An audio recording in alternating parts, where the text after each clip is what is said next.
महाराष्ट्राच्या बातम्यामध्ये आपलं सहर्ष स्वागत आहे। आज आपण त्याचे सेवेकरी श्री नाईकवाडे सर आहेत, तर आपण त्यांच्याकडनं या किल्ल्याबद्दल माहिती जाणून घेऊया। नमस्कार, मी लक्ष्मण नाईकवाडे, धर्मवीर गडाचा सेवेकरी। या ठिकाणी तुम्ही आज आलेला आहात तो धर्मवीर गड। खरं तर इतिहासकालीन नाव आहे बहादूरगड आणि त्याही आधीचं म्हणजे यादवकालीन नाव आहे पांडे पेडगावचा भुईकोट। पांडे आणि पेडगाव अशी जोडगाव होती आणि त्या जोडगावापैकी जे पेडगाव आता अस्तित्वात आहे, परंतु पांडेगाव एका औरंगजेब इथं आलेला असताना एका प्लेगच्या साथीमध्ये नष्ट झाले। तिथं औषधालाही माणूस नाही राहिला।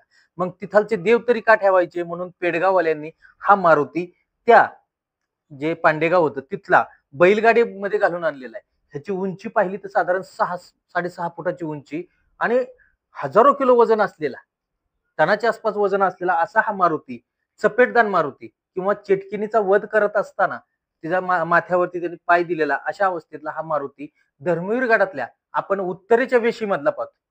धर्मवीर गड अर्थात पेडगाव, तालुका श्रीगोंदा, जिल्हा अहिल्यानगर या ठिकाणी आपण आज आहोत। परंतु दौंड तालुक्यामध्ये तुमच्या चॅनल मार्फत हा आजचा धर्मवीर गड चांगल्या पद्धतीने आपण पोहोचूयात। या ठिकाणी ज्या वेशीमध्ये आपण उभा आहोत, तर ही एक वेस आहे उत्तरेकडची, परंतु या किल्ल्याला अशा 11 वेशी आहेत। म्हणजे प्रत्येक भागामध्ये जर गेलं तर पूर्व वेस, उत्तर वेस, ईशान्य कोपऱ्यावर, त्यानंतर आग्नेय कोपऱ्यावरची, वायव्य कोपऱ्यावरची, पान दरवाजा अशा अनेक वेशीच्या माध्यमातून म्हणजे 11 वेशी या किल्ल्याला सांगितल्या जातात। त्या 11 वेशी आज शाबूत आहेत। त्याचबरोबर पूर्ण तटबंदी आहे। ह्या किल्ल्याची विशेषता म्हणजे की आपण पाहतो की आपल्याला किल्ल्यांमध्ये 3 प्रकार पाहायला मिळतात। पहिला प्रकार असतो तो समजा डोंगरी किल्ला, त्यानंतर दुसरा आहे तो जलदुर्ग असतो आणि आता हा जमिनीवरचा हा भुईकोट म्हणतो त्याला, जमिनीवरचा कोट किंवा भुईकोट अशा प्रकारचा हा किल्ला जमिनीवरचा आहे। परंतु या ठिकाणचा इतिहास खूप मोठा आहे। हा अहमदनगरच्या निजामशाहीकडे असणारा किल्ला आहे। त्यावेळेस त्याची आधीची एक नोंद सापडते ती 1550 ची। बाबाजी भोसले यांच्याकडे हा किल्ला मोकासाच होता। बाबाजी भोसले कोण, तर शिवाजी महाराजांचे पंजोबा आहेत आणि हा किल्ला त्यांच्याकडे मोकासा म्हणजे महसूल गोळा करण्याकरता होता। अशी नोंद 1550 ला आपल्याला ती सापडते।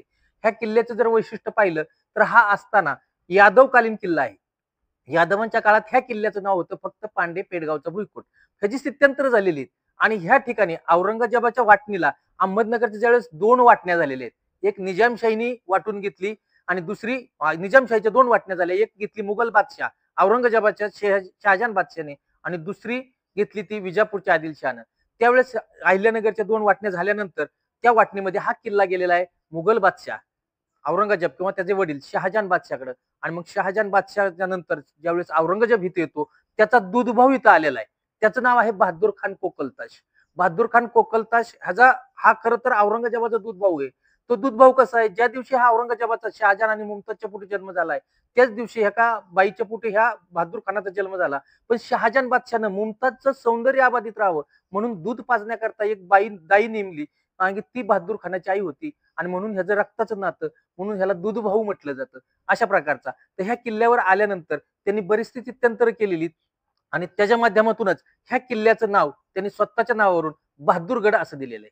आज आपण धर्मवीर गड या नावाने या किल्ला ओळखतो। आता आपण किल्ल्यामध्ये जाऊन किल्ल्याचा इतिहास समजून घेणार आहोत। आता पहिल्या वेशीमधून आपण भैरवनाथ मंदिराकडे जातोय। नमस्कार, आपण आता धर्मवीर गडावरचं एक भैरवनाथ मंदिर पाहतोय। खरं तर हे भैरवनाथ मंदिर फार पुरातन 1500 वर्ष जुनं आहे। त्यापूर्वी या ठिकाणी जो 52 पेठा होत्या किल्ल्यामध्ये त्याच्यामधून सोन्या चांदीचा व्यापार चालायचा आणि सोन्या चांदीच्या व्यापारामध्ये आपण बऱ्यापैकी जैन समाज हा पाहतो। तर जैन समाजाकरता हे जैन मंदिर आहे अशा प्रकारचं हे भैरवनाथ मंदिर, परंतु पुढे स्थित्यंतर झालेली आहेत। या ठिकाणी अनेक असे म्हणजे आपण कपाळपट्टीवरती पाहिलं तर जैन साधूची किंवा त्या ठिकाणी महावीरांची मूर्ती पाहायला मिळते।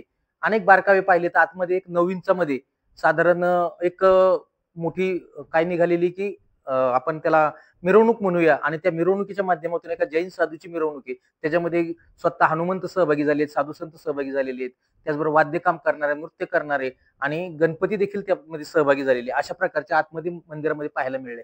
आता त्याच्या समोर ज्या काय उत्खननामध्ये आम्हाला वस्तू सापडल्यात तर याच्यामध्ये अनेक शिवलिंग आहेत आपण पाहतोय, त्याबरोबर पाऊतका आहेत आणि हा सतीचा हात आहे। सतीचा हात ही संकल्पना काय आहे, तर हिच्या पतीने म्हणजे जी सती गेलेली माता भगिनी आहे तिच्या पतीने आपल्या गावासाठी, देवासाठी किंवा धर्मासाठी खूप मोठं युद्ध केलं आणि तो युद्धामध्ये शहीद झाल्यानंतर, हुतात्मा झाल्यानंतर त्याच्या पत्नीनं त्याच्याबरोबर ती सती जात असत, कारण तिचा हात म्हणजे तिच्या आशीर्वादावर हे गाव आपला धर्म तरला आहे असं आपल्याला यातून शिकवतो. हे कशासाठी असतं तर मंदिरामध्ये ज्यावेळेस पूजा होत असते, वर्षातून एकदा यात्रा भरत असते, तर त्या सतीचं देखील या ठिकाणी काय पूजा अर्चा व्हावी, हे तर खरं तर थोडं छोटंसं स्मारक आहे. अशा प्रकारचं हे आहे. अनेक या ठिकाणी आपण पाहतोय सतीशिळा आपल्याला पाहायला मिळतील. एक पाहिलं तर डोक्यावरती कापूर घेऊन सती गेलेली महिला दिसते आपल्याला, एक हातामध्ये कापूर घेऊन सरणावरती बसली, अशा प्रकारच्या आहेत. काही ह्या पाहतोय आपण दोघी संगती सती गेलेल्या आहेत. अशा प्रकारचं हे ह्या किल्ल्यावरचं उत्खनन करत असताना सापडलेल्या या वस्तू आहेत. ह्या आपल्याला ह्या निर्देशित करतात की काय आहे. तर हे खूप जुना किल्ला आहे, पूर्वीचा किल्ला आहे. 1500 वर्षापूर्वीपासून या ठिकाणी हा किल्ला अस्तित्वात होता. ह्याच्या ह्या खुणा आपल्याला म्हणावयास काय हरकत नाही. ह्या 52 पेठा कशा असतील त्या काळातला, तर 52 पेठांना पाणी पुरवठा करण्यासाठी मोठा होते, हत्तीचे मोठा. आणि प्रत्येक त्या पेठेमध्ये एक हाळा असायचा चौकोनी बांधलेला, त्याच्यामध्ये खापरी पाईपलाईननी पाणी आलेलं. मग तिथलच्या त्या स्त्रीनी पाणी घ्यायचं भरून आणि वाड्यामध्ये जायचं. मोठमोठाले वाडे होते आणि वाड्याच्या ईशान्य कोपऱ्यावरती त्यांचं दुकान असायचं. म्हणजे 52 पेठामधून ह्या किल्ल्यावरती दक्षिण भारतातला सगळ्यात मोठा सोन्या चांदीचा व्यापार चालायचा असं सांगितलं जातं. आणि म्हणून हा किल्ला फार महत्वाचा होता. त्याचे हो. आहे ना, लिखाणे म्हणून नोंदी पण आहेत त्याच्या सगळ्या नोंदीत. तर ह्या 52 पेठामध्ये हे असल्यामुळं बरं का, दुसरी गोष्ट की हा किल्ला औरंगजेबाला जितका महत्वाचा होता तो मराठ्यांना देखील महत्वाचा होता, परंतु छत्रपती शिवाजी महाराजांना न जिंकता आलेल्या किल्ल्यापैकी एक आहे. तर ह्याच्यावरती आक्रमण झालेले कुणी केले, शिवाजी महाराजांनी नेताजी पालकरांवर केलेले. कसं केलंय त्यांनी, तर नेताजी पालकरांना सांगितलं की आता हा किल्ला घ्यायचा आहे, पण कधी ती छत्रपती शिवाजी महाराजांचा राज्याभिषेक झालेला आहे. आणि राज्याभिषेकानंतर काय करतो इकडे जायचं आपल्याला, राज्याभिषेकानंतर आहे ना, ज्यावेळेस तो खर्च भरून काढायचा आहे आणि नेताजी पालकर कुली खान म्हणून गेलेले पुन्हा स्वराज्यात आलेत आणि ते असताना काष्टी तांदळीची म्हणून परिसराची माहिती त्यांना इकडच्या, आणि मग त्यांच्याकडे ही मोहीम दिली. आणि ही मोहीम दिल्यानंतर मग त्यांनी काय केलं की बहिर्जी नायकामार्फत इथं वेड्याचं सोंग घेऊन काही लोक पाठवले, खडा ना खडा माहिती काढली बघ कुठं काय. मग त्यांनी सांगितले की नवीनच 700 घोडे इथं आलेले आहेत, औरंगजेबाने त्याला पाठवलेले आहेत बहादूर खानाला, आणि ह्याला पेडगावचा शहाणा मानतात. म्हणजे हे सगळं त्यांनी माहिती काढलेली, खडा ना खडा माहिती त्याची काढलेली. काही हितच थांबले किल्ल्यातच वेड्याचं सोंग घेऊन, आणि काही जण स्वराज्यात गेले. त्यांनी सांगितलं, नेताजी पालकरांनी काय केलं, 2 तुकडे केले. एक तुकडी किल्ल्यावर हल्ला होतोय असं करून पाठवली आणि दुसरी तुकडी पाठीमागे ठेवली. पुढची तुकडी त्यांचा जो संदेश आहे त्यांच्यापर्यंत पोहोचावा म्हणून नेताजी पालकरांना प्रति शिवाजी म्हणायचे. अखंड घेतला का, पण ह्याच्यापर्यंत येतोवर तो कसा पोहोचला, शिवाजी येतोय. मग ह्याला वाटलं आयता आता आपल्याला हातात शिवाजी महाराज सापडणार आहेत, आपण काहीतरी औरंगजेबाला करून दाखवायचे दूधभावाला. ह्या दृष्टीने त्यांनी तयारी करायला सुरुवात केली होती किल्ल्यातली. प्रत्येकाला सांगितलं की आता आपल्याला शिवाजीला पकडायचं, शिवाजी येणारे हल्ला करायला. ह्या फक्त ह्यांना सगळ्यांना तेवढंच माहिती. मग ह्यांनी कुणी किल्ल्यात कुणी थांबायचं किंवा बाहेर कुणी असा काही प्रश्नच नाही, किल्ल्यावरती येतोयच तो. त्याला वाटलं हल्ला म्हणजे आपल्यावर होते त्याच्यामुळे चाल करून आल्यावर इथलच्या इथं सगळं संपन. पण मुळात नेताजी पालकरांनी 2 तुकड्या केल्यामुळे काय झालं, पहिल्या तुकडीने आल्यानंतर किल्ल्यावर हल्ला केला. आपण धर्मवीर गडावरच्या रामेश्वर या मंदिरात आहोत. या ठिकाणी जर पाहिलं आता लगेच लक्षात येते आपल्याला ही हेमाडपंथी मंदिर आहे. हेमाडपंथी म्हणजे काय, तर वास्तुविशारदामध्ये म्हणजे यादवांच्या काळात एक वास्तुविशारद होऊन गेला, त्याचं नाव आहे हेमाद्री. त्याच्या नावावरून हेमाडपंथी. हेमाडपंथीमध्ये काय आहे माहिती का, तर वरचा दगड आणि खालचा दगड यांचं जॉईंट करत असताना एकाला खाच मारली जाते आणि एकाला कुणी ठेवली जाते. एकावर एक दगड मांडून मंदिर बांधण्याची प्रथा ज्यांनी सुरू केली त्या हेमाद्रीच्या नावावरून याला हेमाडपंथी असं म्हटलं जातं. तर साधारण एक 1200-1300 वर्ष असं हे जुनं मंदिर आपण पाहतोय. यादवकालीन मंदिर आहे, शंकरासाठी ते शिवासाठी अर्पित केलेलं आहे, अशा प्रकारचं हे मंदिर. तर ह्याचं आहे ना पुरातत्व विभाग ज्यावेळेस इंग्रजांनी सुरू केला का त्यावेळेसच्या ह्या मंदिराच्या नोंदी सापडतात. ह्याचं इंचाचं माप त्यांनी काढून ठेवलेलं आहे. त्यांच्या आता जर पाहिलं आपण लंडन मधल्या पाठीमागे पुरातत्व विभागाचे काही लोक आले होते, त्यांनी लंडनशी संपर्क केला, तर त्यावेळेच्या पुरातत्व विभागाने ते सगळं साहित्य त्यांच्या तिकडं लंडनला व्यवस्थित ठेवलेलं आहे आणि त्याचे त्यांनी झेरॉक्स मागवले ह्याच्या मार्फत आणि त्या झेरॉक्स आपल्याकडे सुद्धा त्यांनी दिलेले आहेत. म्हणजे ह्याची इंचाची माप काढली. हे कशासाठी केलं असेल त्या काळात इंग्रजांनी, पुरातत्व विभागाने, की त्यांना हे पुन्हा बनवायचं होतं किंवा अशी मंदिरं परत तिकडे नेऊन बांधायची, अशी वास्तुकला तिकडं लंडनला करायची काय, म्हणून ह्याचं मापन घेतलेलं आहे. विशेष म्हणजे त्या काळात फोटोग्राफर कमी असायचे, तर ह्याचे स्केच काढलेत त्यांनी आणि त्या स्केचच्या फोटो सहित त्यांनी ते आपल्याला पाठवलं होतं. म्हणजे अशा प्रकारचं हे हेमाडपंथी मंदिर. हो, ज्या दगड दिसतात का आपल्याला, ते ह्या दगडा खालून एक खापरी पाईपलाईन म्हणजे मातीची जी मातीपासून बनवलेले जे खापरी पाईप आहेत तर ते कुठे गेलेले आहेत, बाहेरच्या बाजूला एका मशिदी करता गेलेले आहेत. तर ही कधी झालेली पाईपलाईन, ही जी तारीख आहे 26 मार्च 1685 ला बांधून झाली. ह्या ठिकाणचा किल्लेदार आहे अब्दुल रहमान. आणि ह्याची नोंद कुठे सापडते, तर औरंगजेबाने प्रकाशित केले.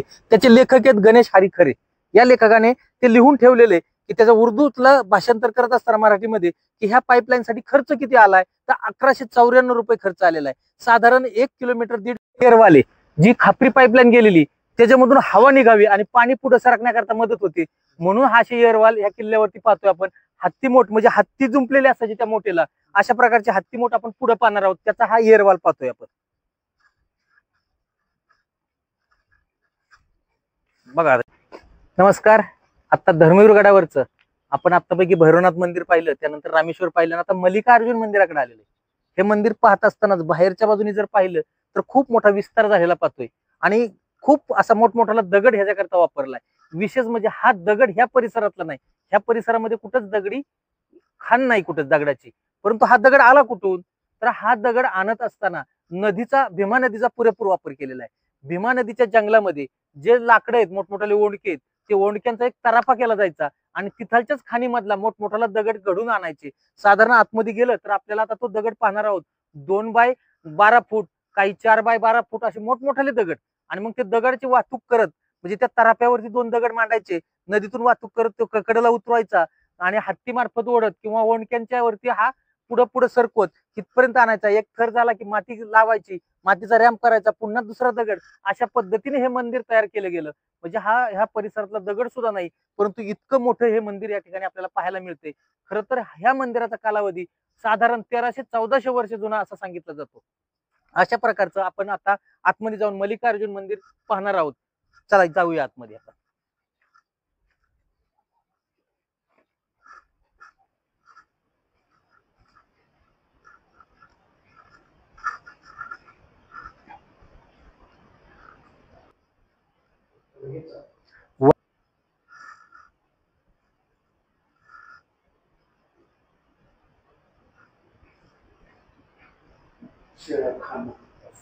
वरच्या शिळा मोठमोठ्या शिळा पहा, हत्तीच्या वजनाचा दगड आहे अक्षरशः. त्याची वाहतूक करून आणला, इतक्या लांब पर्यंत अखंड शिळा आहेत त्या. धर्मवीर गडावरच्या लक्ष्मीनारायणाचं मंदिर पाहतोय. बराच वेळ हे शूट चालू आहे, परंतु ह्या मंदिराची काय विशेषता आहे ही सांगितलीच पाहिजे. कारण जसं तुम्ही कोल्हापूरला गेल्यानंतर तिथलच्या देवीचा किरणोत्सव पाहता, बरोबर आहे की नाही, तसा ह्या मंदिरात देखील किरणोत्सव होतो. हा कधी होतो, तर हा 21, 22 आणि 23 जून, ज्या दिवशी मोठा दिवस असतो त्याच्या आदल्या दिवशी आणि दुसऱ्या दिवशी अशा प्रकारचा हा किरणोत्सव, पश्चिमेचा किरणोत्सव इथं पाहता येतो. परंतु तो पाहत असताना या ठिकाणी जरी मूर्ती नसली तरी आजही ते सूर्याची किरण यायची थांबलेली नाही. ते खाली तळामध्ये पडतात, नंतर मध्यावरती आणि वर जातात. अशा प्रकारचे 3 दिवस आपल्याला तो किरणोत्सव पाहता येतो. ही विशेषता आहे. परंतु हा विषय जसा कोल्हापूरच्या लोकांपर्यंत पोहोचलाय, परंतु धर्मवीर गडावरच्या लक्ष्मीनारायणाचा हा विषय किरणोत्सवाचा पोहोचलेला नाही. परंतु ह्या ठिकाणी देखील किरणोत्सव होतो. ह्या मंदिराची तीही विशेषता आपल्याला या ठिकाणी पाहता येईल. अशा प्रकारचं हे लक्ष्मीनारायण मंदिर धर्मवीर गड पेडगाव या ठिकाणचं पाहतो. नमस्कार, मी लक्ष्मण नाईकवाडी. आपण आता धर्मवीर गड या ठिकाणचं पाताळेश्वर मंदिर पाहतोय. आणि ह्या पाताळेश्वर मंदिर पाहत असताना खाली जर पाहिलं आपण ते एक साधारण 5-6 पायऱ्या उतरून खाली जावं लागतं. असं मंदिर प्रत्येक गावामध्ये असतं. आपण आता पुरातन जी मंदिरं पाहतो तर असं खड्ड्यामध्ये मंदिर कशासाठी असायचं, खरं तर ह्याच्यामध्ये खूप मोठं विज्ञान दडलेलं आहे. काय विज्ञान आहे ते मी तुम्हाला सांगणार आहे. अशा मंदिराला ज्यावेळेस दुष्काळ पडतो, दुष्काळ पडल्यानंतर तो काही एका गावावर पडत नाही, आजूबाजूच्या बऱ्याचशा गावांमध्ये तो दुष्काळ असतो, बऱ्याचशा एरियामध्ये असतो. मग हा दुष्काळ हटवण्यासाठी या मंदिराचा कसा उपयोग केला जायचा हे मी तुम्हाला सांगणार आहे. खरं तर ह्या ठिकाणी पाणी साठवायचं म्हणजे ह्या मंदिरामध्ये पाणी साठवायच्या निमित्ताने सगळे तरुण एकत्र करायचे. या आपण स्वागत कक्षामध्ये आहोत. जसा आपला हॉल सजवलेला असतो ना, तसंच या ठिकाणी हा हॉल सजवलेला आहे त्यांचा. हा स्वागत कक्षामध्ये काय आहे, इथं तैलचित्र काढण्याकरता जागा आहे, मूर्ती ठेवण्याकरता देवळी, त्याचबरोबर इथं 3D चित्र ठेवण्याकरता, मूर्ती ठेवण्याकरता जागा आहेत. आणि ह्या ठिकाणी जर पाहिलं स्वागतालाच इथं कारंजे उडत असायचे. ज्यावेळेस तिकडे मोठेत पाणी पडायचं इथं शिंपल्याचा आकार आहे आणि त्याच्याकडे जे होल दिसतात त्याच्यातून पाण्याचा असा प्रवाह वाहत असायचा. म्हणजे हा महाल पाहत असताना आपल्याला जाणवतं की पूर्वी किती राजाचा थाटमाट असायचा. असा हा आपण काय पाहतोय, स्वागत कक्ष, दिवाणे खास मधला एक कक्ष.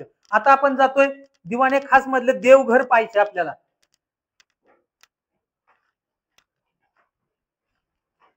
आपण आता देवघरामध्ये आहोत. देवघर पाहिल्यानंतर आपल्या लक्षात येतंय की राजाला देवळीमध्ये म्हणजे हा ईशान्य कोपरा आहे आणि ईशान्य कोपरा म्हणजे ईश्वर कोपरा मानला जातो आणि तिथंच आपलं देवघर असतं. देवाला ठेवण्याकरता ही देवळी दिसते. खाली उकरलंय, हे चोरांनी त्या ठिकाणी काय केलेलं आहे, उत्खनन केलेलं आपल्याला पाहायला मिळतंय. तिथं खरं तर सरकारचं किंवा इतर कुणाचं लक्ष नाही, म्हणून साठी हे उत्खनन असं चोरून चोरून होत असतं. परंतु ईशान्य कोपऱ्यावरचा यादवकालीन महाल असल्यामुळं या ठिकाणी आपल्याला हे देवघर पाहायला मिळते. आणखीन आपण हे पाहतोय की या ठिकाणी छतावरचं पाणी देखील इथं खाली घेतलेलं आहे. शिवकालीन पाणी साठवण व्यवस्था ज्याला म्हणतात ती पाहता येते. छतावरून असे बरेचसे पाईप खाली जमिनीमध्ये आलेले आहेत आणि ते पाहत असताना ह्या जमिनीमध्ये म्हणजे खाली तळघरामध्ये पाणी साठवण्याची व्यवस्था त्यांनी केलेली. अशी शिवकालीन पाणी पुरवठा व्यवस्था याच महालामध्ये आपल्याला पाहता येते. आता आपण जाऊया हमामखान्याकडे. हमामखाना अर्थात आंघोळीचं स्नानगृह हे पाहायचंय आपल्याला. आपण ते पाहत असताना आंघोळीचा हमामखाना पाहत असताना राजा राणीला आंघोळ करता येईल असा टब आतमध्ये बनवलेला आहे. ह्याचे कोपरे लिपलेले आहेत. राजा राणी आंघोळ करतात ते. आणि ह्या ठिकाणी जर पाहिलं तर आपल्याला आता खापरी पाईपलाईनचे अवशेष दिसतात. ते पहा, म्हणजे खापरी पाईपलाईनने भिंतीच्या मधून ते पाणी आतपर्यंत पोहोचवलेलं आहे. वरच्या बाजूला एक टाक आहे, त्याच्यामध्ये जे सुगंधी तेल वगैरे कालवायचे ते सोन्याच्या कॉकने राजा राणीने आंघोळ करायची. परंतु इतक्या खोलीमध्ये लहान मुलांना आंघोळ करता येणार नाही, म्हणून कमी खोलीचं टब, त्याला पायऱ्या असणारा असा एक टब पाहतोय. त्यालाही इथं खापरी पाईपलाईनचे अवशेष आपल्याला पाहायला मिळतात. आणि या महालामध्ये बऱ्याच ठिकाणी आरशाचे कोनड आहेत पहा, आरसा लावण्याकरता. कारण आता आंघोळीची जागा सौंदर्य निहाळलं पाहिजे म्हणून साठी या ठिकाणी आपल्याला आंघोळीच्या जागेचं पाहता येते. या ठिकाणी पाहिलं तर एक नुसती काच बसवली, तो गुप्त एखादा कक्ष असावा की काय, कारण त्या आरशाची जितकी देवळीची जागा आहे काच बसवण्याची तेवढीच जागा दिसते, परंतु हा गुप्त कक्ष असावा असं आपल्याला वाटते. खरं पण नमस्कार. धर्मवीर गडावरच्या आपण दिवाने आम पाहिला आणि आता दिवाने खास मध्ये आहोत. खास दिवाने खास कशा करतात, खास लोकांबरोबर खलबत करण्याची किंवा गुप्त चर्चा करण्याची जागा आहे. तो महाल आपण आता पाहतोय. या ठिकाणी पाहिलं तर बाहेरच्या बाजूला पाहिलं तर विस्तीर्ण असं भीमा नदीचं पात्र आहे आणि त्याच्यावरून थंड हवा कशी आतमध्ये येईल आणि त्या सगळ्या जाळ्या लावलेल्या असायच्या, झिरमिळीत असे पडदे असायचे आणि आतमध्ये आल्यानंतर गाद्या गिरदे तक्के लोड लावलेले असायचे. वरच्या बाजूने पाहिलं तर तैलचित्र काढण्याकरता, पेंटिंग काढण्याकरता जागा आहेत. 3D चित्र ज्याला म्हणतो आपण, उठाव मूर्ती असतात त्या लावण्याकरता जागा दिसतात. इथं सिंहासनावरती त्या काळाचा राजा ह्या लोकांबरोबर चर्चा करतोय. गाद्या गिद्दे तक्के लोड याच्यावरती बसलेले लोक आहेत आणि इथं गुलाब पाणी साठवलेलं आहे. म्हणजे तिथं संपूर्ण दरबाराला सुगंध मिळावा अशी व्यवस्था या ठिकाणी केलेली. असा हा दिवाने खास खास लोकांबरोबर खलबत करण्याची किंवा गुप्त चर्चा करण्याची जागा आता आपण पाहिलेली आहे. तिकडे जाऊया. दिवाने खास या इमारतीच्या छतावरती जाणार आहोत. कशासाठी जायचंय तर त्या ठिकाणी शिवकालीन पाणी साठवण व्यवस्थेकरता वरून जे पाईप टाकलेत खापरी आणि तळघरापर्यंत पोहोचवलेत ते पाईप पाहिजेत आणि विहंगम दृश्य पाहिजे किल्ल्याचं, त्यासाठी आपण जातोय दिवाने खासच्या इमारतीवरती, छतावरती.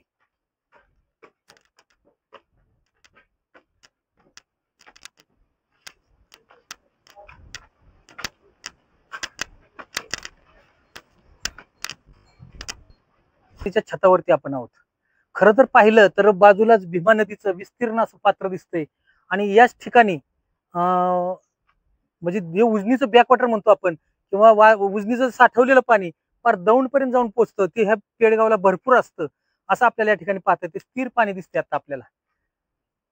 इथून जवळच दौंड मोठं शहर आहे, जंक्शन स्टेशन आहे, जवळ श्रीगोंदा शहर आहे 10 किलोमीटरवर, 20 किलोमीटरवर दौंड असावं. आणि या ठिकाणी येण्याकरता सिद्धटेक देखील एक जवळ आहे, कारण सिद्धटेकला येणारा पर्यटक इथपर्यंत येतो. आता आपण पाहत असताना जे छतावरचं पाणी कसं नेलंय तर ह्याचं आपण पाईपलाईन या ठिकाणी पाहता येतात आपल्याला. या आपण इथं पाहूया. बघा इथे एक आहे, बघा इथे एक आहे. येणारं पावसाचं पाणी, हे पावसाचं पाणी जसं असं वळवून नेलंय, उंचावरचं पाणी, परत खाली खड्ड्यातलं पाणी, हे सगळं पाणी कुठं घातले तळघरामध्ये, म्हणजे वर्षभर पुरल एवढा पाणी साठा करता येईल अशी खापरी पाईपलाईन खाली पाणी नेलेलं आहे. हे